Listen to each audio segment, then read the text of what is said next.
bisa. Rasulullah itu romantis, Pak. Rasulullah itu romantis. Ibu mau tahu nggak, Bu? Rasulullah saking romantisnya, pasti begitu perempuan itu syahwat. Kata Nabi SAW, jika ada suatu perkumpulan di mana perkumpulan itu di dalamnya menyebut nama Allah, menyebut nama Nabi, maka setiap doa pasti akan dikabulkan oleh Allah. Amin gitu. Masa amin aja kudu disuruh? Doanya pasti dikabulin, hajatnya pasti dikasih. Yang mau kawin lagi, amin aja. Iman jangan amin, Iman. Baru mau mulai. Saya belum lancar bahasa Sunda, nggak apa-apa ya. Salah sendiri, siapa suruh ngundang saya. Hadirin wal hadirat rahimakumullah. Di dalam pernikahan ada yang wajib kita ketahui. Yang pertama pastinya siap lahir dan batin. Beb, saya siap lahir dan batin, tapi I don't have money. Ngerti nggak? Waswes aja.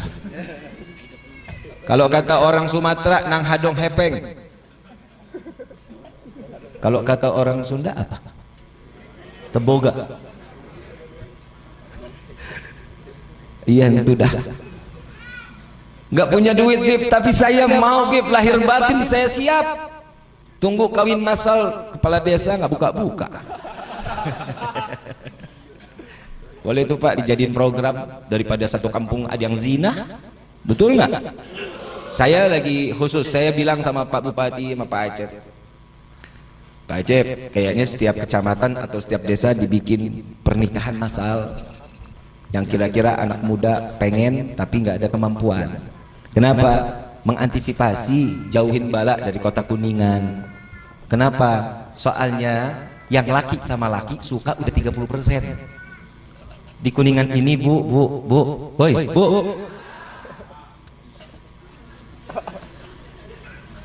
Kalau saya bingung, ibu-ibu kalau ngelihat saya tuh bawaannya serius saja.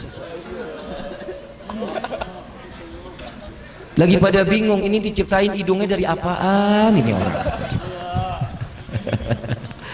Bu, punya anak laki nggak di rumah? Diperiksa, Bu, diperiksa. Bener-bener, saya ngomong nggak bohongan. Karena di Kabupaten Kuningan ini, saya megang pemuda-pemudi Kabupaten Kuningan, khususnya di Bikers Community. Di Bikers anak-anak motor khususnya. Ini banyak ajang maksiat. Kalau kita lihat orang klub motor ini katanya, wah ini tukang minum, tukang begal. Tapi alhamdulillah Kabupaten Kuningan Bikersnya baik-baik, ramah-ramah. Bukan main, insya Allah. Sekarang pemuda-pemudanya yang laki sama laki suka sesama jenis udah 30%. Jeruk makan jeruk, main pedang-pedangan. Yang di belakang dengar nggak? Lu main pedang-pedangan ya, denger dah. Yang perempuan sama perempuan udah berapa persen, Bib? Sudah masuk di angka 17%. La ilaha illallah. Mudah-mudahan Allah berikan taufik dan hidayah. Tapi saya sebelum saya lanjutin lagi ke dalam hukum-hukum, saya mau ngasih tahu, beberapa bulan yang lalu saya sempat nanganin, Pak. Ini PR buat kiai, para alim ulama, kepala desa, tokoh-tokoh masyarakat. Ini diperiksa kampung kita. Ada satu anak umur 17 tahun murtad. Umur 17 tahun murtad, pindah ke agamanya ke Kristen Protestan. 17 tahun, masih SMA, baru belajar. Kasusnya apa? Facebook. Orang sini kenal Facebook? Masa? Ada di media sosial namanya Facebook, Pak. Facebook ini ternyata dia kenalan dengan salah satu orang di dalam Facebook pertemanannya ini. Dia sering curhat keadaan rumah tangga atau keluarganya. Begitu curhat, ini teman lawan yang di Facebook ini mengasih satu solusi. Ngasih solusi, dikasih nasihat, lama-lama tertarik. Begitu tertarik ditanya, baru agamanya apa? Saya Kristen Protestan. Apakah ini yang diajarkan di dalam agamanya? Iya, agama kita kasih sayang. Bagaimanapun keadaan rumah tangga, kita pasrahkan kepada Tuhan. Akhirnya usut punya usut, pindahlah agama ini anak. Udah pindah agama pakai gay lagi, kan repot. Dibawa ke rumah saya, Habib ini kiai udah nasehatin nggak bisa, tokoh sudah nasehatin nggak bisa, kayaknya masih di tangan anak muda nih Bib katanya. Datang ke rumah saya belum tahu kalau dia punya penyakit. Penyakitnya laki suka sama saya, yang namanya saya disuruh nasehatin, saya masukin ke dalam kamar. Sini cerita sama saya, ngobrol berdua. Dari mulai saya ajak bicara nggak pernah natap mata saya, nggak pernah mau, nunduk aja. Dinasehatin nggak mau dengerin. Saya tanya, kenapa nggak pandang muka saya? Berarti kamu ini nggak ngehargain saya ajak bicara. Saya ini lawan bicara kamu. Nggak tahu saya Pak Habib, kalau dekat Pak Habib saya kok ada getar-getar. Ya gua ngeri juga nih orang. Saya tanya, maksudnya apa? Saya sepertinya ada kelainan, saya suka juga dengan laki-laki. Maksudnya? Iya, saya ada terpesona juga kalau ngelihat laki-laki tampan katanya. Wah, gua ganteng juga. Yang kata ganteng orang gini nggak bangga saya. Begitu dia bilang seperti itu, saya ajak keluar dari kamar. Ngeri terjadi hal yang tidak diinginkan. Masa ganteng-ganteng begini? Kan bahaya juga. Begitu saya ajak ngobrol, ternyata sudah nggak bisa. Kemungkinan besar ini orang sudah mulai dicuci otaknya. Makanya ibu bapak kalau sayang sama anak kasih handphone tapi diperiksa minimal 2 hari sekali. Syukur-syukur tiap mau tidur. Bib, tapi handphone anak saya di password. Ambil, minta suruh buka. Nggak mau Bib, pakai sidik jari, suruh ambil sidik jarinya. Nih, bukain handphonenya, saya mau periksa sama siapa dia berteman, dengan siapa dia bergaul, siapa lawan bicaranya, itu dicari tahu. Anak saya mah aman Bib. Pulang sekolah langsung masuk kamar Bib. Enggak keluar lagi. Bahaya juga kalau mati gimana? Begitu udah sampai masuk kamar, lihat dulu yang di tangannya apa. Kalau ada handphone di tangannya, ingat Bu, Pak, handphone itu bisa menjelajah dunia. Satu genggaman di tangannya, dia bisa tahu bagaimana negara lain, bagaimana apa yang dia ingin tahu, situs semuanya sudah terbuka. Yang pornonya, yang lainnya, semua sudah terbuka. Apalagi pinjaman online. Sekarang udah banyak pinjaman online. Anak kita pinjaman online, nggak taunya dia cuma ngasih modal foto KTP, yang pusing kita. Tahu-tahu bunganya sampai 15 juta. Udah banyak yang sekarang kayak begitu, udah banyak. Hati-hati Pak, Bu, tanggung jawab kalian sampai di hadapan Allah. Saya cuma mengasih tahu hadis Nabi SAW mengatakan di dalam hadisnya Sahih Imam Bukhari, hasan hadis ini. Anak itu fitnah. Anak fitnah, fitnah di dunia, fitnah di akhirat. Tergantung bagaimana kita cara ngedidik anak-anak kita. Bib, anak saya mas sekarang mah, ya Allah Bib, ngelawan sama saya. Salah siapa? Jangan disalahin anaknya, salahin orang tuanya. Kenapa? Terlalu enak, terlalu ngebiarin. Bib, anak saya perempuan susah banget suruh pakai hijab. Udah Bib, saya biarin aja. Hati-hati, saat ada pembiaran Allah laknat satu kampung. Hati-hati loh. Yang satu orang nggak mau pakai kerudung dinasehatin nggak mau, dimasa bodohin orang tuanya, satu kampung diadab sama Allah. Hati-hati loh. Ini mudah-mudahan anak perawan di sini semuanya pakai hijab ya. Kalau mau tidur buka, jangan kayak di sinetron. Saking mau nutup rapat sampai tidur juga dipakai, akhirnya bangun kecekek modar. Paham ya? Bapak tanggung jawab ya Pak. Tanggung jawab loh dunia akhirat kalau anaknya belum nikah, yang perawan, yang perempuan. Ya, tanggung jawab dunia akhirat. Kalau sudah nikah, urusan suaminya. Biarin urusan suaminya. Suaminya mau puter sono, puter sini, terserah. Wajib hukuman daripada suaminya. Karena tanggung jawab orang tua udah selesai. Kalau laki-laki sampai yaumil kiamah orang tua tanggung jawabnya. Tuh bedanya laki-laki sama perempuan. Padahal perempuan itu masuk surga paling gampang. Mau tahu caranya? Benar. Nggak nyesel. Kan mulai ragu-ragu. Saya mau tanya dulu sama ibu, Bu mau nggak masuk surga? Benar. Nggak nyesel. Mau dikasih tahu? Nih pasang kupingnya benar-benar. Kalau ibu mau masuk surga paling gampang. Penasaran lo kan? Nah, kasih tahu nggak ya, Pak? Kalau bisa Bapak direkam, Pak. Simak saya ngomong. Tuh dengar kata Habib. Ya, boleh nggak Pak? Disimpan ya, direkam baik-baik. Ibu mau masuk surga, yang punya suami, banyak nggak di sini?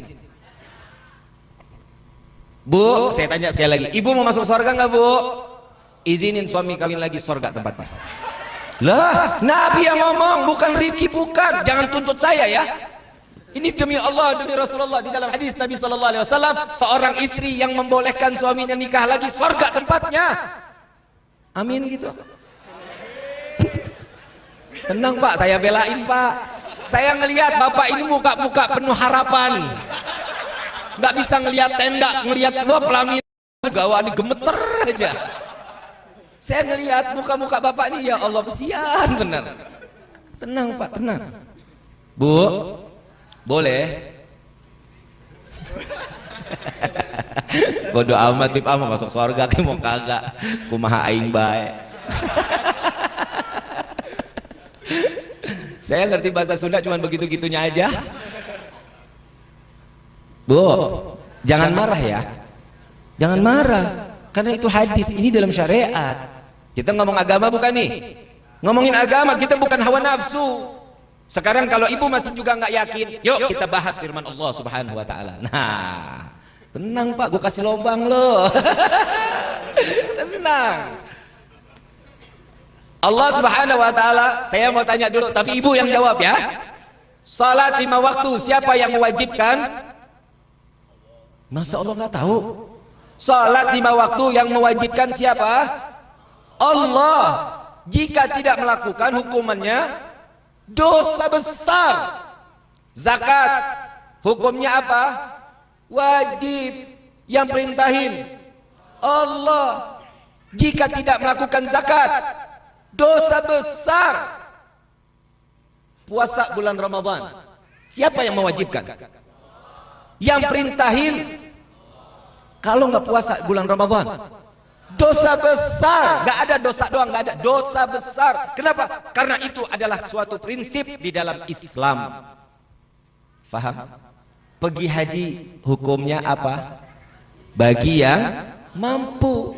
Kalau nggak melakukan, Nabi menegaskan mereka yang memiliki harta, uang, setiapnya punya kemampuan tapi tidak ingin melaksanakan haji, kata Nabi SAW, tinggal pilih mau mati secara Yahudi apa Nasrani. Betul apa enggak? Berarti hukumnya wajib. Jika tidak melakukan, dosa besar. Paham ya? Sudah paham sampai sini? Nikah 2 boleh apa enggak? 3, 4, 5, enggak, 4 doang. Maruk loh. Boleh, boleh, boleh. Bib hari kan ada 7 koplak nih namanya nih, dengkul dicopot. Kayak yang subur. Hari 7 bini 9, 2 buat apa? Serep Bib. Saya ketemu sama yang subur, rumahnya alhamdulillah nggak jauh di Jakarta sama saya. Yang, ya Allah yang udah peot. Mana bininya cakep-cakep banget lagi Pak, Masya Allah. Kenapa mau sama yang subur? Yahud Bib. Kenapa sih? Berarti 2 boleh ya, 3 boleh ya, 4 boleh ya. Siapa yang perintahin? Siapa yang membolehkan? Urusan ibu apa nggak ngebolehin? Emang ibu jauh lebih mulia dari Allah? Wah besoknya Habib kayaknya gue nggak undang lagi nih. Bib, saya pengen ngizinin suami saya nikah lagi, tapi sakitnya Bib, ya Allah Bib, saya nggak bisa dimadu Bib. Kalau gitu digula. Nih Iman kayaknya lagi cari ancang-ancang nih Iman nih. Ini kayaknya pelaminan pertama 3 bulan, pelaminan kedua. Kenapa sih yang setiap perempuan ini nggak terima kalau suaminya nikah lagi? Kenapa? Karena jaminannya surga. Syaitan akan membisikkan, enggak boleh, jangan, enak aja, ntar dibagi dua, rezeki lo kurang, ntar uang make up lo berkurang, uang dandanan lo, uang semuanya berkurang. Cintanya ntar dibagi, dia lebih cinta sama yang kedua karenanya lebih semok. Kan begitu. Tuh ibu udah dia ngomong, bahaya. Tapi apa diteruskan oleh Allah Subhanahu wa taala di dalam firman-Nya? Jika satu mencukupi, kata Allah, di dalam syariat, di dalam ketentuan hak kepada laki-laki, nggak boleh, cukup satu. Alhamdulillah, lega napas, beb. Tuh Pak, dengar tuh Pak tuh. Nah sekarang saya juga mau ngasih juga amanah buat ibu-ibu. Kenapa saya banyak nasihatin perempuan? Karena demi Allah, demi Rasulullah, perempuan zaman sekarang yang namanya istri sama suami berani banget. Betul nggak? Melotot sama suami, pulang telat dikit ngoceh sampai subuh. Betul begitu, betul. Saya ngomong banyakin perempuan ini kenapa? Karena di neraka itu paling banyak apa? Laki-laki apa perempuan? Karena nggak ngizinin suaminya kawin lagi. Kembali lagi ke situ. Satu ibu udah pulang, mulai gerah dengerin suami kawin lagi. Dikit lagi juga emak-emak pada pulang nih. Terusin ya, terusin ya. Di neraka paling banyak apa? Perempuan. Apa di dalam kitab Duratun Nasihin? Hadis Nabi SAW, di dalam riwayat tersebut dikatakan, saat aku Isra wal Mi'raj, aku diperlihatkan neraka dan paling banyak istri-istri yang berada di dalam neraka. Nah lo, istri siapa tuh? Insya Allah bukan istri kita, insya Allah, amin ya Rabbal. Mudah-mudahan ya ibu-ibu di sini, ibu-ibu yang salehah semua, istri yang taat sama suami, istri yang taat sama Allah, sama Nabi Muhammad sallallahu alaihi wasallam. Yang pertama Siti Fatimah. Kenal Siti Fatimah? Putri tercinta Nabi Muhammad sallallahu alaihi wasallam. Bertanya, "Ya Rasulullah, wahai ayahku, apa yang membuat perempuan-perempuan atau istri daripada suami mereka itu ada di dalam neraka?" Yang pertama, ada yang diikat daripada embun-embunannya. Diikat, ditarik oleh malaikat sampai otaknya berceceran. Dan yang kedua, ada yang terikat daripada payudaranya. Ada pula yang memakan daripada jasadnya sendiri. Ada yang membongkar isi perutnya, makan usus-ususnya. Dan ada juga kalajengking, ada juga yang namanya kelabang masuk daripada kemaluannya sehingga keluar dari duburnya, hancur isi daripada perutnya. Dengar nggak tuh? Serem nggak bu? Ini bukan dongeng ya, bukan dongeng, tapi ini kenyataan alal haq yang diceritakan oleh baginda Nabi Muhammad sallallahu alaihi wasallam. Siti Fatimah mendengarnya nutup kuping. Siti Fatimah menutup kupingnya sambil menggelengkan kepalanya, nggak sanggup dengernya. Khawatir dirinya yang akan mendapatkan siksaan tersebut. Sedangkan Siti Fatimah Al-Batul Az-Zahra, yang tersucikan dan yang teraman daripada siksa api neraka, masih menangis mendengar suara perempuan seperti itu. Sampai saat itu Siti Fatimah bertanya lagi, "Ya Rasulullah, tidak tahan aku mendengar daripada ceritamu ini. Aku ingin mendengar apa dosa daripada istri tersebut yang mereka ditarik daripada rambutnya sampai ke ubun-ubunnya, sampai tercecer otaknya, mereka yang sampai mati tidak menutup auratnya. Dan yang kedua, yang menggantungkan daripada payudaranya, mereka yang mengumbar jasad atau badannya untuk dilihat daripada laki-laki yang bukan mahramnya. Yang ketiga, mereka yang memakan daripada daging-daging jasad sendiri karena mereka adalah seorang wanita yang demen berhias untuk dipandang untuk orang lain, bukan untuk menyenangkan suaminya. Yang keempat, kata Nabi, kemaluannya dimasukkan daripada kalajengking dan daripada binatang-binatang yang sangat beracun masuk ke daripada alat kelaminnya, keluar sampai duburnya sehingga digerogoti daripada isi perutnya. Mereka yang tidak menjaga kemaluannya. Yang kelima, mereka yang membuka daripada isi perutnya, memakan makanannya daripada isi perutnya sendiri, mereka yang menceritakan kejelekan suaminya.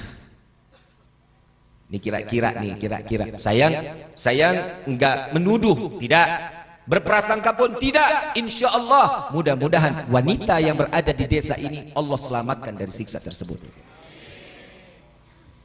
Saya nggak perlu ibu jawab, perempuan jawab, tapi renung sendiri. Dari sekian banyak yang diceritakan, ada nggak salah satunya yang saya tidak jaga daripada kehormatan suami saya? Sampai Nabi mengatakan, Bu, Pak, untuk menyampaikan kepada istri di rumah. Tahu nggak sih di dalam khutbah nikah, ya ayyuhalladzina amanu ittaqullah. Di khutbah nikah ada dikatakan di dalam khutbah tersebut Nabi mengucapkan, wahai orang yang beriman, bertakwalah kalian kepada Allah. Karena pernikahan ini untuk menjaga keimanan dan makin taat ibadah kepada Allah. Hukum nikah itu banyak. Bisa jadi sunnah, bisa jadi wajib, bisa jadi haram. Kapan ini terjadi? Sunnah jika, simak baik-baik, jika pernikahan tersebut ingin menambahkan nilai ibadah mereka kepada Allah, maka sunnah hukumnya. Pernikahan hukumnya sunnah. Wajib, kapan itu menjadi wajib? Mereka punya hawa nafsu yang tinggi, berkeinginan untuk syahwatnya nggak bisa dibendung, memiliki keuangan yang cukup, maka wajib untuk menikah. Keuangan yang cukup maksudnya bisa menafkahi, memberikan nafkah lahir dan batin. Kapan itu menjadi haram? Nih yang bahaya. Ini yang benar-benar bahaya, kita nggak sadar ini. Pernikahan kita bisa menjadi haram jika sebelum menikah mereka orang yang pandai beribadah, setelah menikah dia orang yang lalai kepada Allah. Haram pernikahan tersebut. Mudah-mudahan Allah jaga pernikahan kita. Nah, maka itu minta kepada Allah, ya Allah, panjangkan jodoh kami. Panjangkan jodoh kami sampai ke dalam surga, jangan cuma sampai di dunia. Suami fitnah, istri fitnah, anak fitnah, mertua gue bilangin loh, mertua fitnah, tetangga fitnah, saudara fitnah, ipar fitnah. Orang yang berani menikah membuka lembaran fitnahan baru. Nih contohnya ini. Ini dia berani membuka lembaran fitnahan baru. Bukan berarti orang nikah ujiannya stop, nggak ada, dibuka, makin dilebarin. Makanya doanya jangan salah. Kadang kita dikasih doanya, kadang suka bilang, ya Allah tambahkan hamba kesabaran, ya Allah tambahkan hamba kesabaran, sampai nangis. Kenapa? Ujian terus, Bib, nggak selesai, ujian lagi, terus minta sabar. Iya, pantesan, karena diminta sabar, ujiannya lagi, sabar lagi, uji lagi, terus sampai di mana batas kesabaran? Mintanya jangan minta sabar. Mintanya apa? Ya Allah, selesaikan permasalahanku selama di dunia sampai di akhirat. Itu doanya. Ini doanya. Ya Allah, minta sabar. Besok diuji lagi, nggak kelar-kelar ya Allah. Ya doanya salah. Ya minimalnya doanya Rabbana atina fid dunya wa fil akhirati. Kan minta kebaikan, minta diselamatin. Itu doa yang mustajab. Udah doanya jangan neko-neko deh. Jangan macam-macam. Doanya apa lagi? Minta kaya. Kaya minta, ya Allah jadikan hamba orang yang kaya raya. Mau kaya raya mau berkah? Bohong. Muka-mukanya perlu duit kayaknya nih. Hah? Mau berkah menjadi orang kaya? Minta sama Allah, ya Allah jadikan kami menjadi hamba yang kaya namun berkah. Orang kaya banyak? Banyak orang kaya. Yang berkah dikit. Orang kaya yang berkah dikit. Contoh yang ditangkap KPK. Tahu KPK? Komisi Pemberantasan Kuda. Yang namanya binatang kan nggak mau tahu hak siapa juga dimakan. Betul apa enggak? Orang kaya banyak, yang berkah dikit. Yang ditangkap KPK untuk orang kaya semua, bu, duitnya penghasilannya triliunan. Setahun bisa 10 triliun, 4 triliun. Pernah lihat duit 1 triliun? Pernah? Pernah nggak? Nggak pernah? Sama gue juga. Di desa, kalau 1 triliun dibeliin cendol, tenggelam.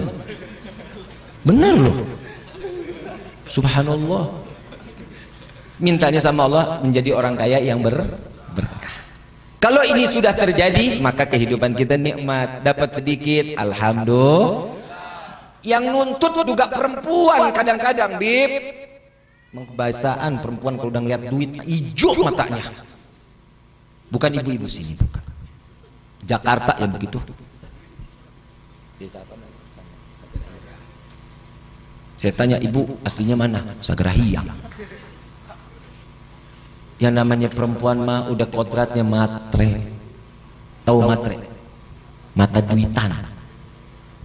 Ibu ngaku nggak? Ngaku nggak? Harus ngaku. Kalau ibu bilang saya enggak, bohong. Saya kasih pilihan, saya bawa uang, saya kasih 100 sama 1 juta, yang dipilih mana? Oh kan matre loh. Kalau bapak dikasih, Pak, ini saya kasih 100 sama 1 juta, bapak ambil yang mana? Karena dirongrong sama ibunya, minta 1 juta juga. Tetap Pak, saya belain, tenang. Kita sama-sama laki-laki Pak. Nasib kita sama. Bib, yang namanya perempuan matre doyan duit, masa ya Allah Bib, itu mah udah kodrat Bib. Emang beli lipstik pakai apa? Tuker guling. Betul? Pixie aja bedaknya udah ketahuan 175.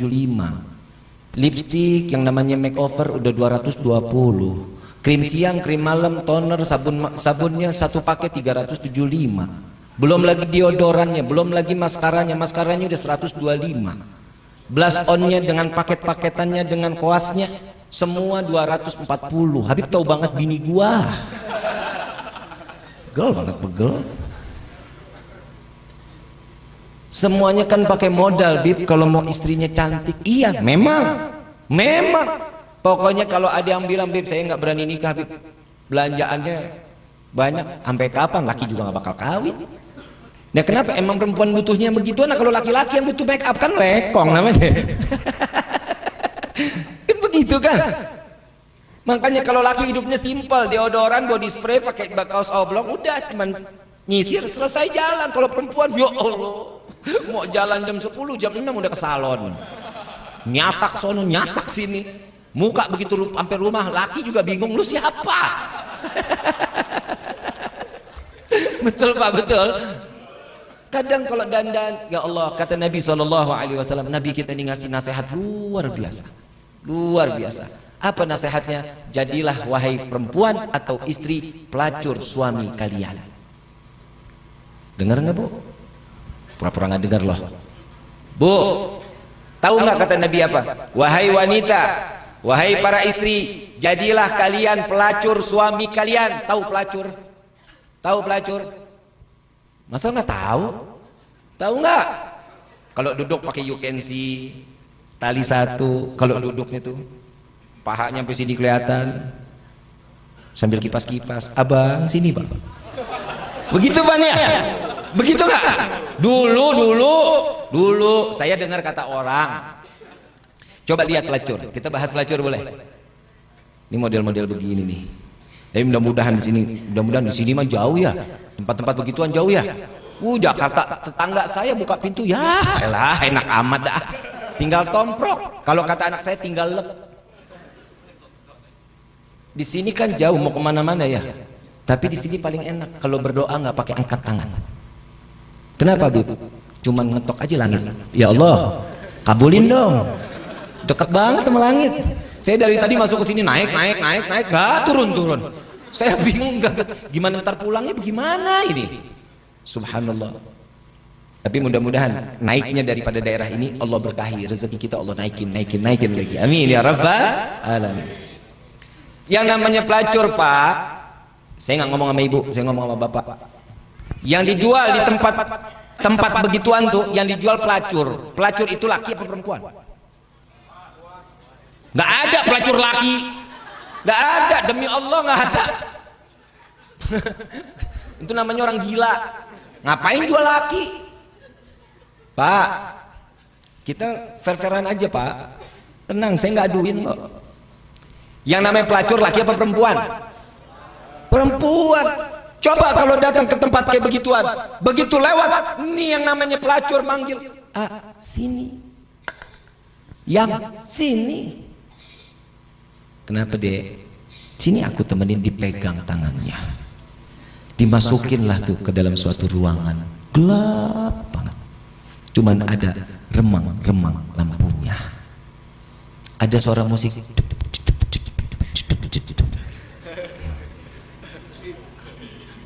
Begitu duduk di sampingnya sambil dipegang tangannya, yang mau minum apa? Mau panas atau dingin? Atau mau panas dingin?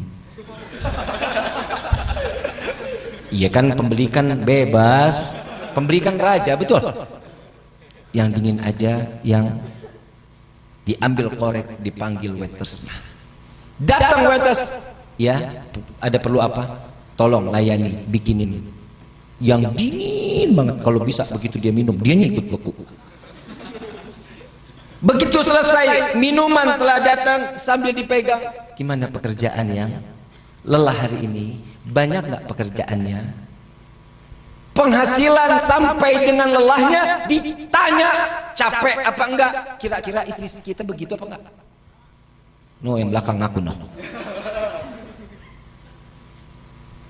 Kenapa sih laki-laki paling banyak ke tempat pelacuran? Karena itu yang dicari.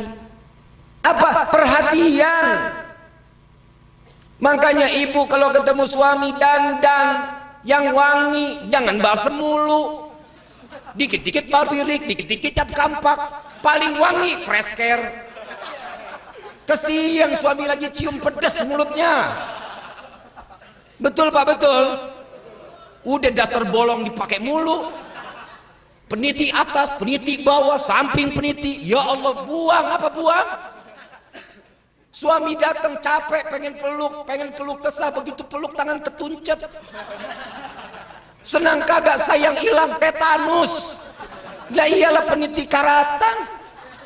Nyuci ngikut, nyetrika ngikut, jemur ngikut tuh peniti. Masya Allah, dibuang. Bu, sayangin suaminya. Kalau udah nggak ada nyesel nantinya. Tahu Siti Khadijatul Kubra?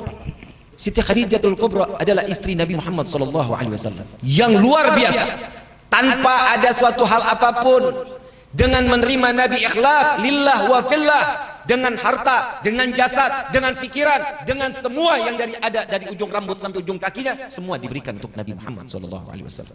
Kita tahu betul, bapak tahu, bu, ibu tahu, Mekah, kota Mekah itu, insya Allah mudah-mudahan Allah ringankan langkah kaki kita untuk melaksanakan ibadah umrah dan haji. Kita tahu bagaimana Mekah, kita tahu bagaimana Madinah.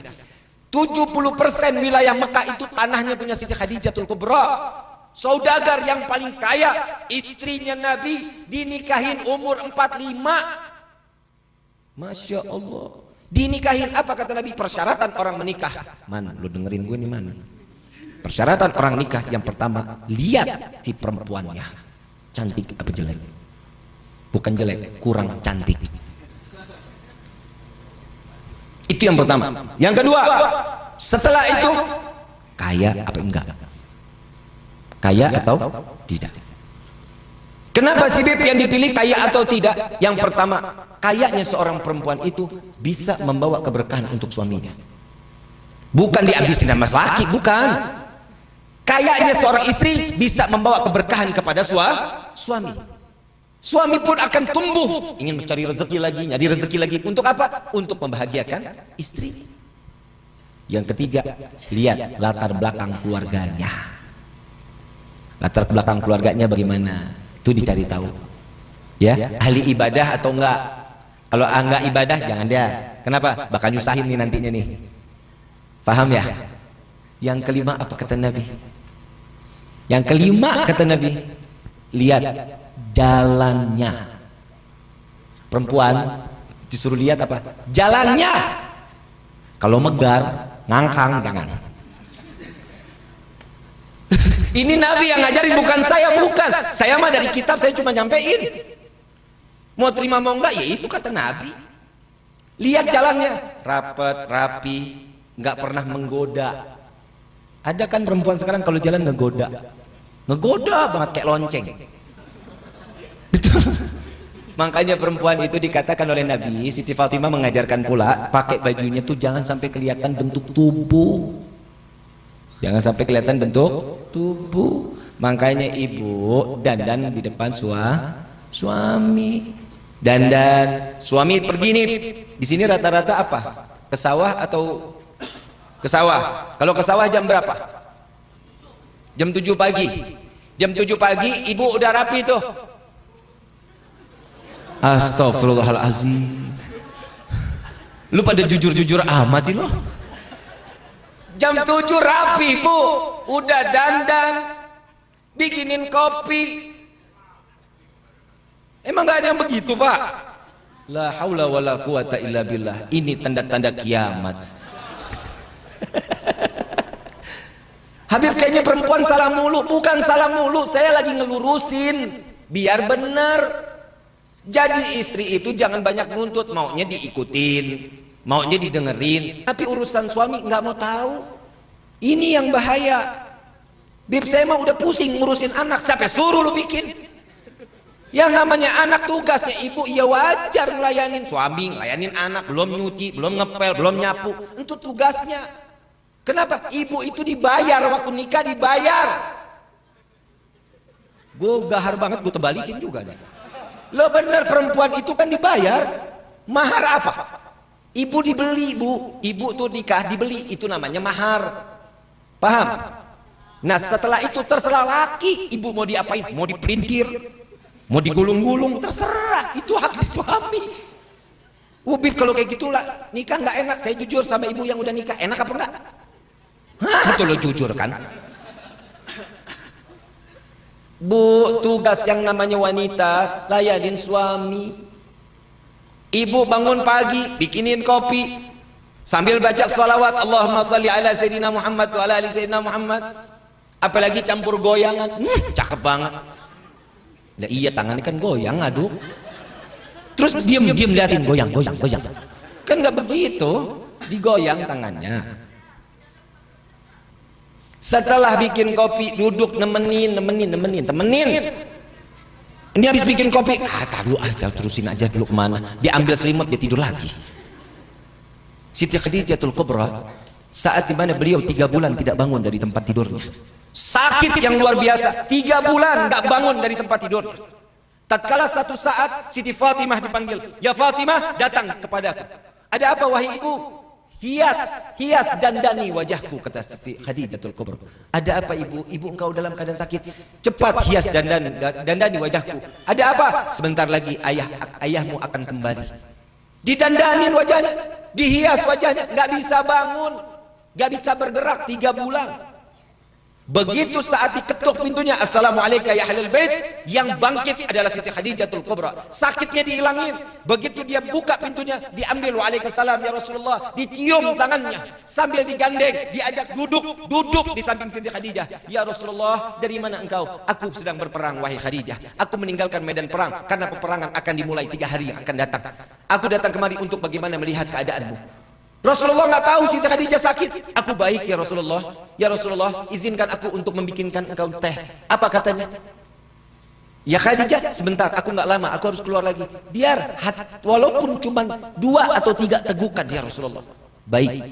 Suami yang soleh mengiyakan, nggak terburu-buru. Siti Khadijah yang lari ke dapur bikin teh, sakit nih 3 bulan nggak bangun. Begitu sampai 3, dia minum, selesai minum.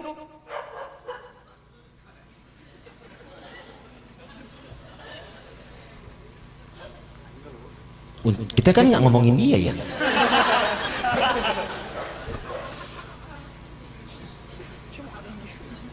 Terusin nggak nih? Ntar gue digonggong lagi.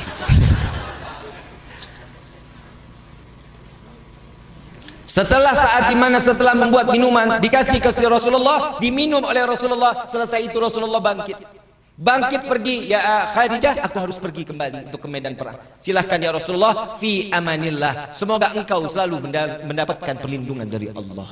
Istri yang soleha mendoakan suami saat keluar dari rumahnya. Ibu begitu nggak bu?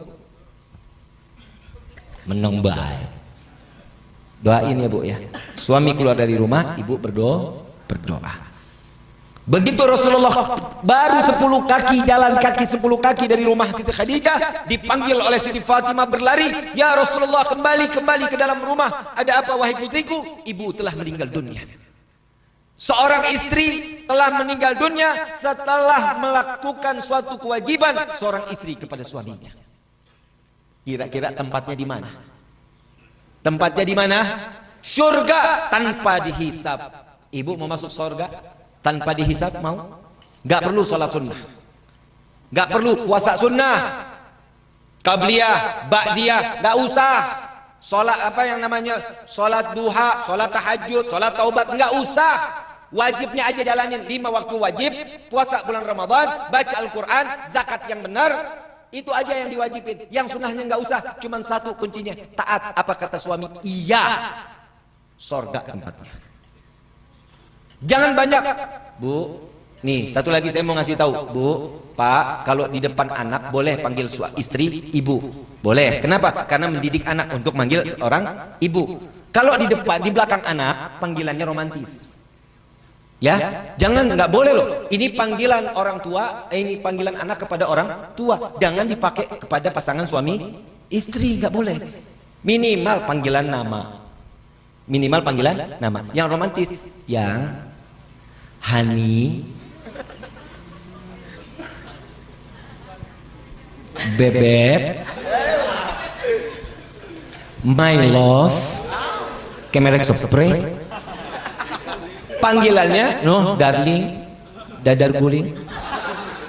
Ya, panggilannya romantis. Yang namanya hubungan rumah tangga nih, imannya kemana? Aku lagi nasehatin lu, jalan-jalan lu man lu ah. Ini kalau yang begini ini udah kayaknya udah expired nih. Romantisnya harus bisa.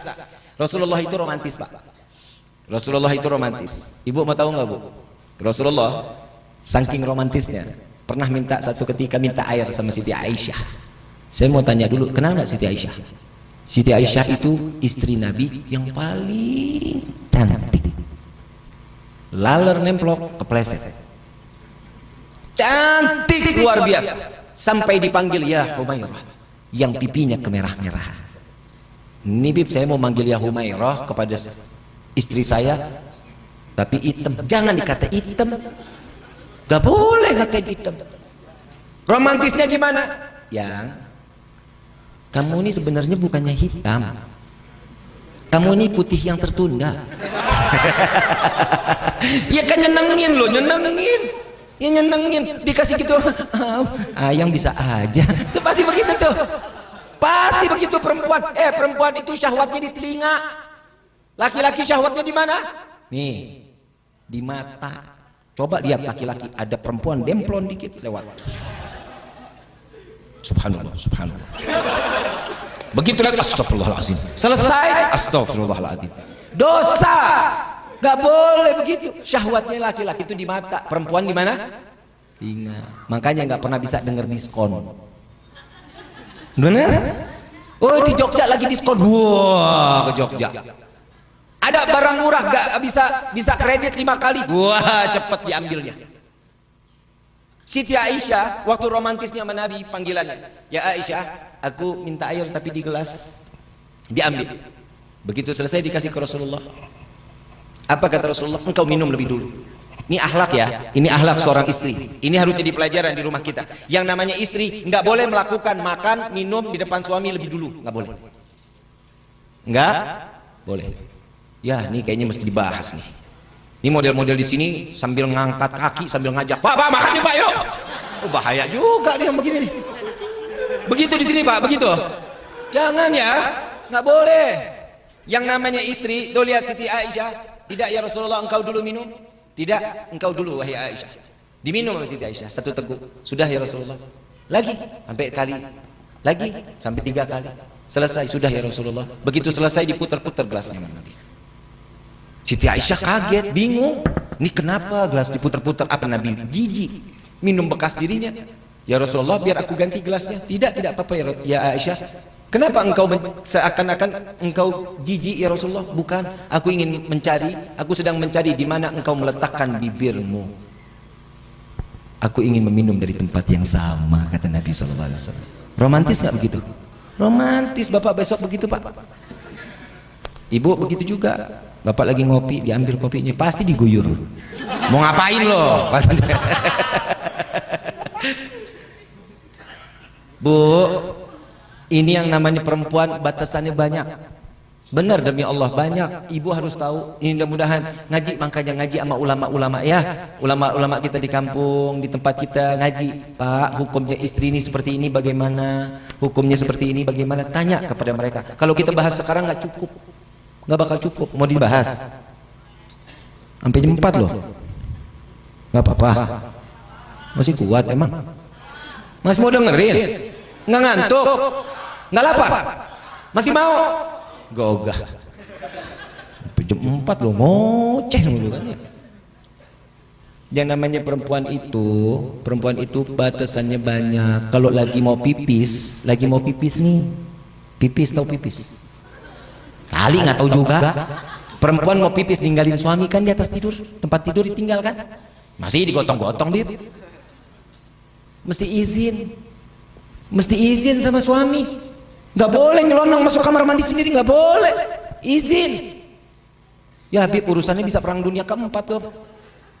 Izinnya gimana? Saat dia pipis, lagi mau bangun pipis, ngomong aja, Pak saya pipis dulu ya. Mau bapak dengar mau enggak, biarin. Nih malaikat dengar, Allah melihat. Apa kata Nabi? Jika seorang istri meninggalkan kasur tanpa izin dari suaminya, tidak berizin kepada suaminya, maka siap-siap Allah turunkan adab dan laknat dari mulai dia turun tempat tidur sampai kamar mandi sampai kembali lagi ke tempat tidurnya. Ya Allah, repot amat jadi bini ya. Harus begitu. Kalau lagi tidur balik badan. Ini ceritanya pandang-pandangan nih. Kan lama-lama kencang juga pinggang. Saya mau berbalik dulu, izin. Pak, saya madep kanan atau saya madep kiri dulu ya. Izin. Nggak boleh, hati-hati. Hati-hati. Dari hal yang kecil ini akan menjadi tumpukan dosa buat kita di yaumil kiamah. Kenapa sih Bib sama suami harus begitu banget? Tahu nggak hadis Nabi? Seandainya saja diperbolehkan seorang hamba untuk sujud kepada hamba yang lain, maka aku wajibkan seorang istri untuk sujud kepada suaminya. Begitu derajat tinggi seorang suami. Ibu nggak ada hak. Ibu nggak ada hak meminta sesuatu yang sekiranya urusannya syariat ya, urusan syariat. Pak, sholat Pak, dosa besar seorang istri menyuruh suami sholat. Nggak boleh, ingetin. Iya. Yang tuh bentar lagi duhurnya habis loh. Ingetin, nyuruh sholat Pak, nggak boleh. Dosa loh. Kenapa? Karena kewajiban seorang suami ngingetin kepada istri. Kalau istri cuma sekedar ingetin, yang bulan udah mau tenggelam tuh, sholat asarnya udah mau habis, ingetin. Itu namanya ngingetin. Merintahin nggak boleh, apalagi sambil megang handphone. Yang ambilin air dong, toyor palanya. Tahu toyor? Kelepak. Nggak boleh ya, nggak boleh. Baik-baik sama suami, baik-baik. Kalau ini sudah terjadi, pasti surga tempatnya. Amin ya Rabbal. Beb, jadi saya harus bagaimana sama suami? Yuk kita ambil kesimpulan dari semua kisah yang telah kita sampaikan ilmu di malam ini. Ambil kesimpulan dari kisah di malam ini, ilmu yang bermanfaat. Menjadilah seorang istri yang dibanggakan Allah. Amin ya Rabbal. Ibu taat sama suami yang bangga Allah. Senang. Nabi juga bangga melihat umatnya dalam keadaan taat. Semua kan ada pertanggungjawaban di hadapan Allah. Emang kita hidup cuma di dunia. Dunia ini fana, fata morgana, dilihat enak, digapai, hayo, kapan aja iya. Ingat, apalagi kalau rezeki dikasih terus bertubi-tubi dari Allah. Terus dikasih rezeki, tapi kita nggak beribadah kepada Allah. Jangan bangga kita. Mungkin kita salah satu yang imannya telah ditarik oleh Allah. Nauzubillah min dzalik. Bib, saya nggak ibadah, tapi rezeki saya makmur-makmur aja. Hati-hati nih, hati-hati. Bukan kita yang nggak mau ibadah, tapi Allah yang tidak mengizinkan kita untuk sujud kepadanya. Maka dari itu, ittaqullah, takutlah kalian kepada Allah. Kalau ini sudah ada rasa takut di dalam hati kita kepada Allah, maka semua kehidupan kita akan menjadi suatu kebaikan dan kebahagiaan di dunia sampai di akhirat kelak. Amin ya Rabbal. Saya mau tanya sekarang, pengen hidup di dunia senang, di akhirat susah? Pengen di dunia senang, apa di akhirat senang juga? Di dunia senang, di akhirat senang. Itu kan tujuan hidup. Apa kata Nabi di dalam hadis Arba'in, hadis terakhir, saat Rasulullah mengatakan kepada Sayyidina Umar, ya Umar, dunia ini, kita, Nabi mengatakan kita ini musafir. Suatu saat kita akan kembali ke tempat asal kita, kata Nabi SAW. Kemana asalnya? Di akhirat. Semua akan dipampang oleh Allah bagaimana kehidupan kita di hadapan dunia ini. Jadilah pandainya sebagai hamba yang bersyukur kepada Allah. Saya ada satu kisah. Saya kalau cerita Nabi ini, dada saya kayak digodok Pak Bu, benar-benar. Nabi ini ngasih selamat buat kita ini bukan main banget. Baik bukan main. Tapi kitanya nggak punya otak. Kitanya nggak punya pikiran. Kebaikan Nabi kok dibalasnya sama kemaksiatan. Giliran datangnya ke rumah Siti Aisyah radhiyallahu anha wa radhaha. Saat beliau ada di dalam rumah Siti Aisyah, ketemu Siti Aisyah, bicara, "Ya Aisyah, adakah engkau mengizinkan aku untuk aku malam ini aku beribadah kepada Allah?" Apa jawaban Siti Aisyah? "Ya Rasulullah, aku adalah manusia yang paling beruntung. Aku seorang wanita yang paling beruntung. Dari masyriq ilal maghrib, dari barat sampai ke timur, orang berbondong-bondong ingin berdekatan denganmu ya Rasulullah. Ingin bersalaman denganmu, ingin bersentuhan denganmu. Tapi aku di malam ini, engkau berada di dalam rumahku, engkau berada di dalam kamarku, engkau berada di atas kasur bersamaku, engkau satu selimut denganku, bahkan kulitmu bersentuhan dengan kulitku ya Rasulullah. Aku adalah wanita yang paling beruntung. Jika engkau menginginkan malam ini untuk engkau beribadah kepada Allah, silahkan, silahkan." Dan di saat itu Rasulullah bangkit dari tempat tidurnya, mengambil wudhu lalu salat. Siti Aisyah memandang Nabi Muhammad SAW. Lalu Nabi, saat dimana gerakan-gerakan Nabi, Siti Aisyah terus tak sadar meneteskan air mata. Begitu sampainya Rasulullah SAW dalam keadaan ingin selesai, terdengar kumandang daripada muadzin Nabi Muhammad SAW, Bilal bin Rabah. Dan di saat itu selesailah malam giliran untuk Siti Aisyah radhiyallahu anha wa radhaha. Habis malamnya untuk Nabi berdekatan dengan Allah Subhanahu wa taala. "Ya Rasulullah, apa yang kau lakukan wahai kekasihku? Wahai suamiku, apa yang kau lakukan? Sehingga di dalam setiap gerakanmu entah berapa di dalam rakaat, engkau apa yang kau lakukan?" Di dalam satu riwayat Nabi telah melakukan salat tersebut 1000 rakaat. Dan di dalam setiap gerakannya aku memandang ada tangisan di dalamnya, kata Siti Aisyah. Dari mulai takbiratul ihram ada tangisan di dalamnya, mulai rukuknya ada tangisan di dalamnya, saat i'tidal ada tangisan di dalamnya, saat dalam keadaan sujud ada tangisan di dalamnya, sampai salam pun ada tangisan di dalamnya. Apa yang membuatmu selalu menangis ya Rasulullah? Apa jawaban Sayyidina Muhammad SAW? "Ya Aisyah, tidakkah boleh aku menjadi hamba yang bersyukur kepada Allah?" Nabi menangis bersyukur kepada Allah. Kita tahu betul Nabi Muhammad adalah pemegang kunci surganya Allah. Kita tahu betul Allah akan memberikan tempat yang tinggi di hadapannya, nama yang bersandingan dengan nama Allah. Dari mulai Nabi Allah Adam memandang langit surga, dikatakan la ilaha illallah Muhammadur Rasulullah. Nama Nabi sudah ada di langit di atas surganya Allah Subhanahu wa taala. Coba kita bisa kebayang, Nabi aja masih pandai bersyukur kepada Allah. Bagaimana kita hadirin? Kita ini tiap hari bikin dosa, tiap hari tidak lagi mau dekat kepada Allah, tidak mau lagi kita duduk merenungkan diri apa yang telah kita perbuat di hadapan Allah di atas bumi ini. Ingat, langkah kaki kita akan ditanggungjawabkan di hadapan Allah. Ingat, mata kita akan jadi bertanggung jawab di hadapan Allah. Di dalam satu riwayat yang lain, Rasulullah SAW tidur di samping Siti Aisyah. Kenapa dari tadi saya mengatakan Siti Aisyah? Karena rawi atau syarah daripada hadis Nabi SAW yang paling banyak ini yang dikeluarkan daripada Siti Aisyah radhiyallahu anha wa radhaha, karena hidupnya panjang bersama Nabi Muhammad SAW. Saat beliau tidur ada di sampingnya, aku memandang Nabi dalam keadaan membuka matanya. Tatkala aku dalam keadaan tertidur, sejenak aku tertidur, aku bangkit, aku melihat Nabi sudah tidak lagi ada di sampingku.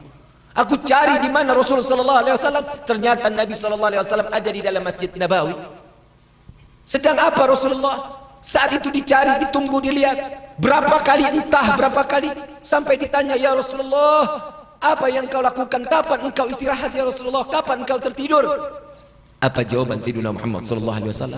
"Ya Aisyah, jika aku tertidur, bagaimana nasib umatku di yaumil qiyamah? Bagaimana nasib umatku di yaumil qiyamah?"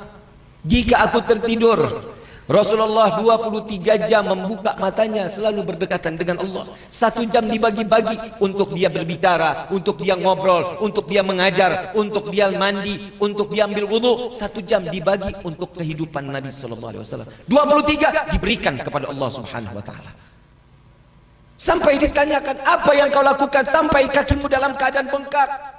Setiap malam aku harus sujud kepada Allah, menggelar daripada sorbanku ya Aisyah.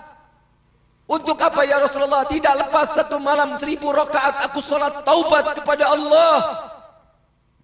Nabi tidak pernah berbuat dosa. Nabi tidak pernah mau berbuat dosa. Seandainya Nabi berbuat dosa, tidak akan dihitung di dalam dosanya oleh Allah Subhanahu Wa Taala. Tapi Nabi 1000 rakaat salat taubat di hadapan Allah. Siti Aisyah tidak tahan dengan hati yang didengar daripada Nabi SAW. Ya Rasulullah, engkau orang yang maksum, engkau orang yang terbebas, namamu berdampingan dengan nama Allah. Untuk apa engkau sholat taubat begitu banyak jadi dalam bilangannya? Ya Aisyah, aku sholat taubat kepada Allah sebanyak ini. Aku berharap kepada Allah. Aku khawatir umatku di akhir zaman belum sempat bertaubat kepada Allah, sedangkan mereka sudah diambil rohnya oleh Allah Subhanahu Wa Taala. Sedangkan aku berharap sholat taubatku ini dapat menambal taubat umat-umatku. Kita yang bikin dosa, Nabi yang sholat taubat. Kita yang bikin dosa, Nabi yang beristighfar kepada Allah. Ayyuhal hadirun, tubna ilallah. Taubatlah kepada Allah, minta ampunlah kepada Allah. Tidak ada yang abadi di dalam kehidupan ini, melainkan setiap amalan yang kita lakukan, kebaikan atau keburukan, akan dipertanggungjawabkan semua di hadapan Allah Subhanahu Wa Taala. Dimulai malam yang penuh kemudian ini, yuk sama-sama kita mengangkat kedua belah tangan. Kita minta kepada Allah, mudah-mudahan di malam ini dosa kita diampuni oleh Allah Subhanahu Wa Taala. Ini lisan yang sudah lama tidak lagi pernah menyebut nama Allah, di malam ini kita sebut nama Allah dengan penuh kasih sayang, dengan penuh ketawaduan, dengan penuh rasa takut kepada Allah, agar segala dosa kita diampuni oleh Allah Subhanahu Wa Taala. Walillahi asmaul husna fad'uhu biha faqulu jami'an ya Allah ya Allah ya Allah ya Allah ya Allah ya Allah ya Allah ya Allah ya Allah ya Allah ya Allah.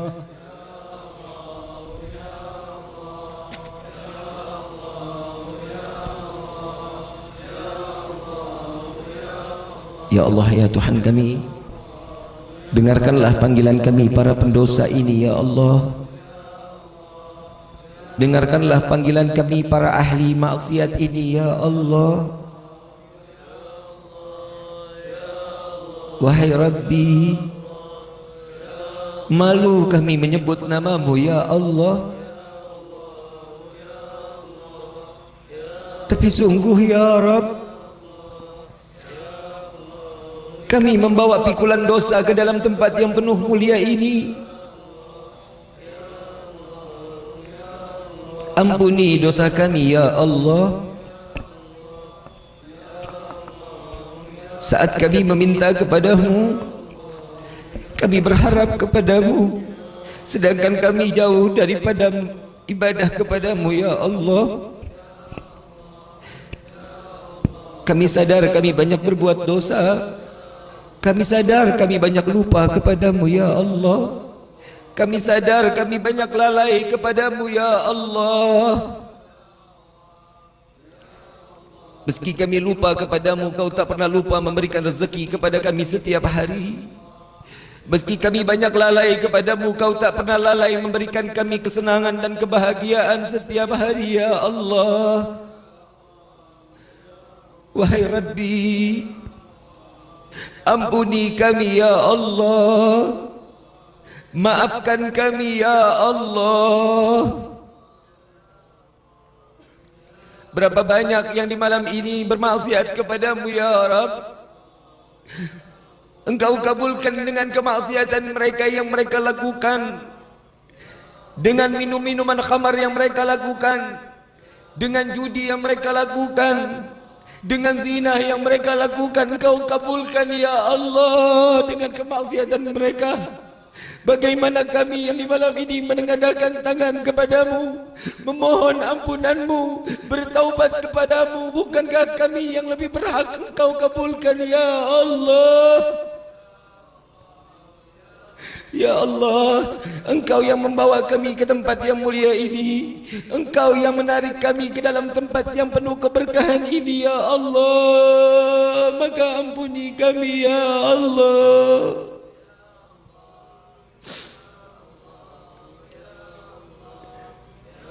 Ya Allah, jika Engkau ambil nyawa kami saat ini sebelum Engkau ampuni, sungguh kami tidak akan sanggup menerima siksa daripada alam kubur. Kami tidak akan sanggup menerima siksaan padang mahsyar. Kami tidak akan sanggup menerima siksa daripada api neraka-Mu, Ya Allah. Ampuni kami, Ya Allah, Ya Allah, Ya Allah, Ya Allah, Ya Allah.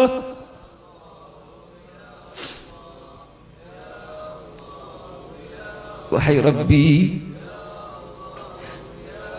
matikanlah kami dalam keadaan husnul khatimah. Matikanlah kami dalam keadaan beribadah kepadamu, Ya Allah. Pandang kami dengan kasih sayang-Mu, Ya Allah. Unzur ilaina ila rahmah. Pandang kami dengan kasih sayang-Mu, Ya Allah.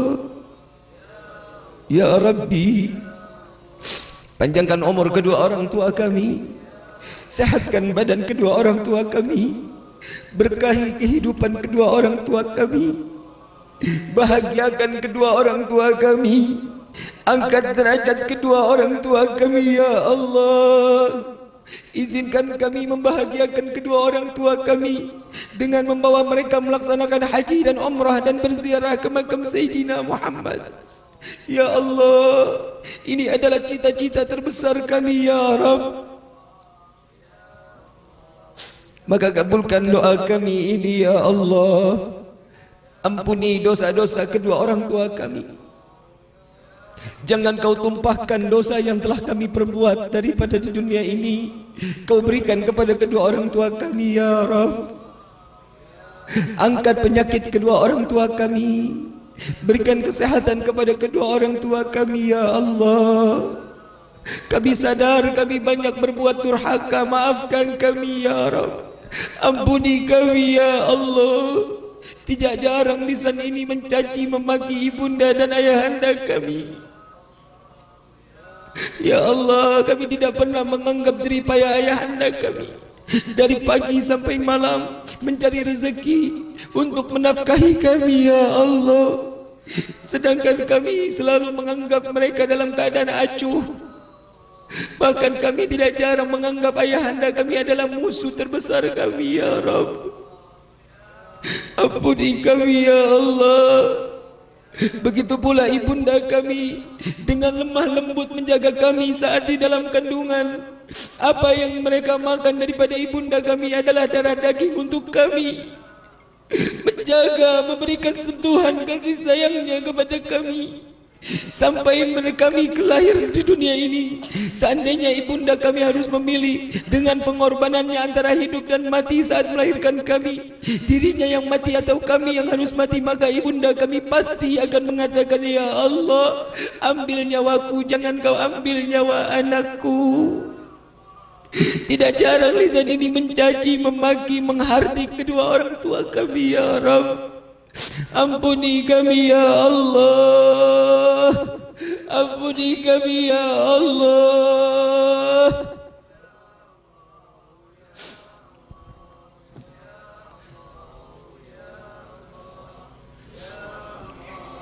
Ya Allah, Ya Tuhan kami, bagi kedua orang tua kami yang telah tiada, lapangkan kubur mereka, Ya Allah.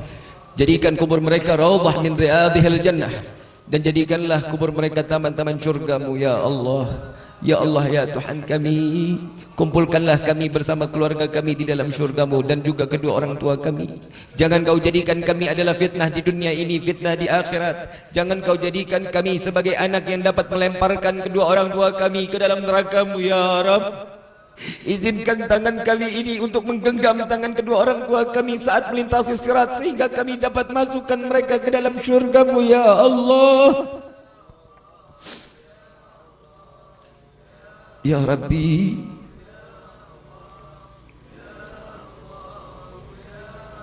إلى استولي الفردوس أحلاه ولا أقوى على نار الجحيم فحبل توبة واغفر ذنوبي فإنك غافل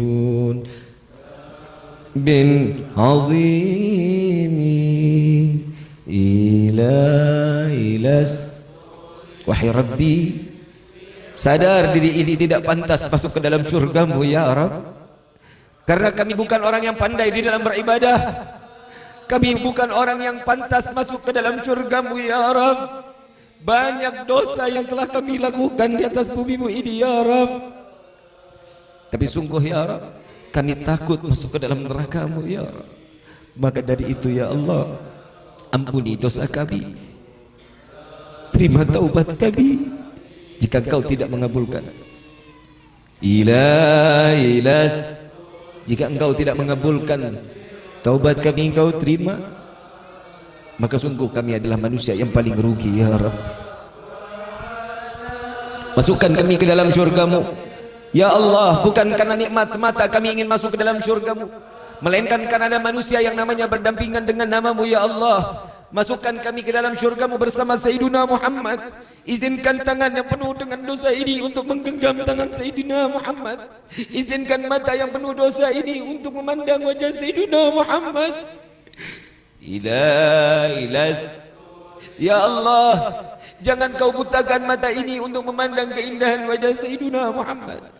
Izinkan tangan kami, mulut kami ini yang penuh dengan dosa untuk meminum telaga Al-Kautsar melalui tangan Sayyidina Muhammad. Rindu rasa hati ini ya Rabb, sesak rasa hati ini penuh kerinduan kepada Sayyidina Muhammad. Maka kabulkan hajat dan doa kami ini ya Rabb.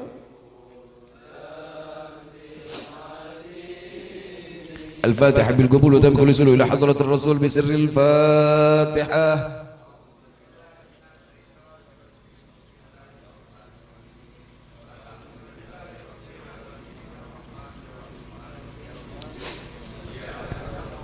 استعين نحن صراط المستقيم صراط الذين أنعمت عليهم.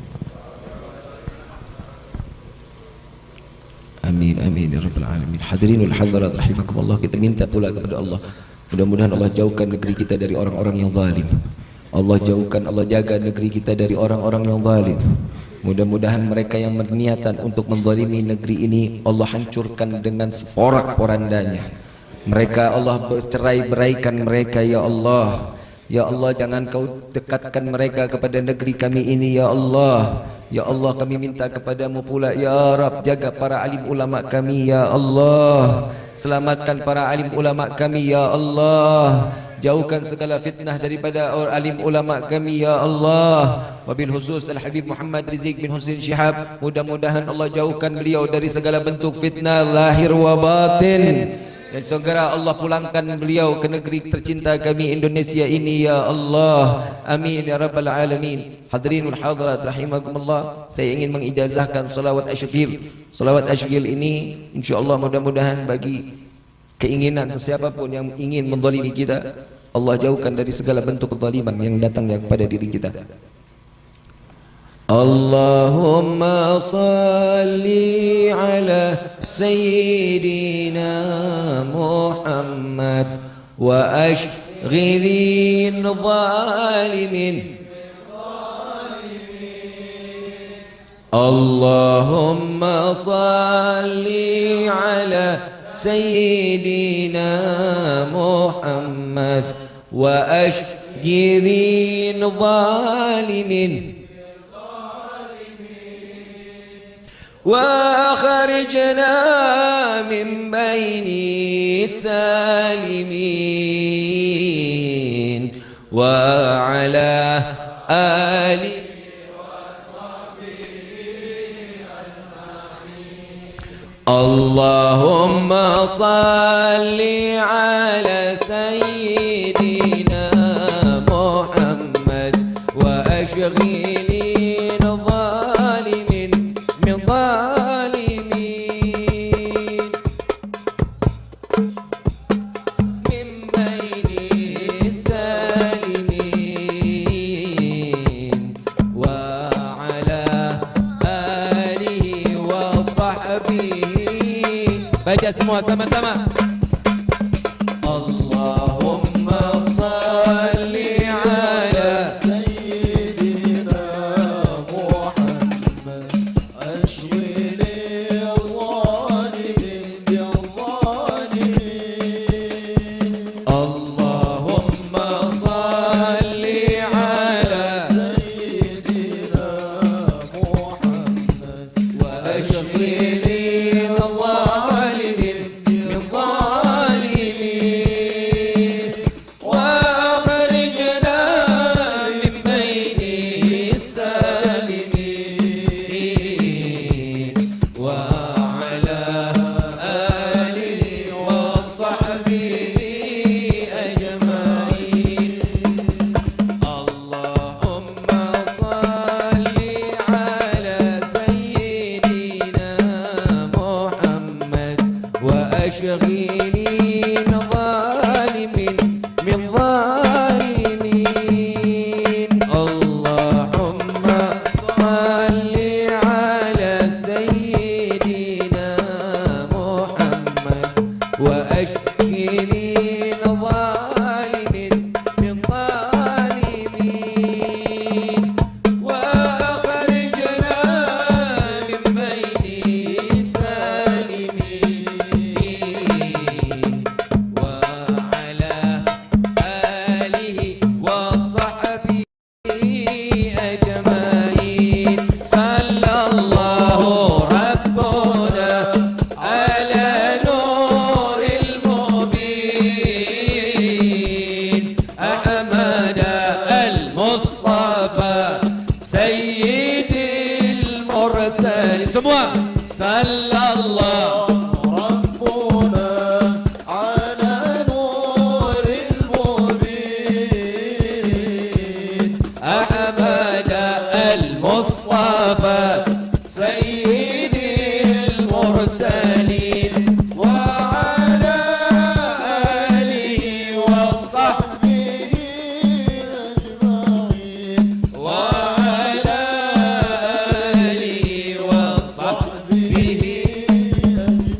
يا أرحم الراحمين يا أرحم الراحمين يا أرحم الراحمين فرج على المسلمين يا أرحم الراحمين. انظر إلينا يا رب انظر إلينا يا الله انظر إلينا إلى الرحمة يا رب.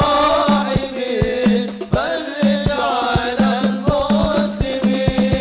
يا ربنا يا كريم يا ربنا يا رحيم أنت الجواد الحليم وأنت نعم المعين يا أرحم الراحمين. اغفر لنا يا رب اغفر لنا يا رب اغفر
بحرمتهم واهدنا الحسنى بحرمتهم وعمتنا في طريقتهم والمعافاة من الفتن يا البألو الشفاعة يا البألو الشفاعة يا البألو الشفاعة كل كربة جدي بكم يحل الولاية درك يحل المدينة درك يحل المدينة درك يحل المدينة يترم أهلها يترم أهلها يترم أهلها وعفو عنا يا كريم وعفو عنا رحيم يا فارج الحم يا كاشف الغام يا من لأبدي يغفر ويرحم دعواهم سبحانك اللهم تحية في السلام وآخر دعوانا عن الحمد لله رب العالمين.